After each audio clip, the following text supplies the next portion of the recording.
إن في خلق السماوات والأرض واختلاف الليل والنهار لآيات لأولي الألباب الذين يذكرون الله قياما وقعودا وعلى جنوبهم ويتفكرون في خلق السماوات والأرض ربنا ما خلقت هذا باطلا سبحانك فقنا عذاب النار. ربنا إنك من تدخل النار فقد أخزيته وما للظالمين من أنصار. ربنا إننا سمعنا مناديا ينادي للإيمان أن آمنوا بربكم فآمنا.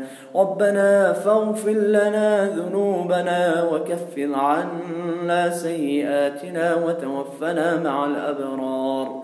ربنا وآتنا ما وعدتنا على رسلك ولا تخزنا يوم القيامة إنك لا تخلف الميعاد.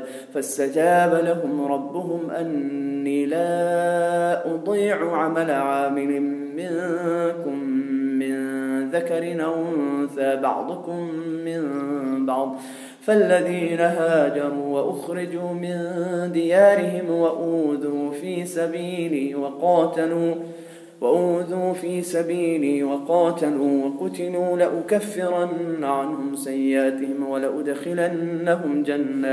ولأدخلنهم جنات تجري من تحتها الأنهار ثوابا من عند الله والله عنده حسن الثواب. لا يغرنك تقلب الذين كفروا في البلاد متاع قليل ثم مأواهم جهنم وبئس المهاد.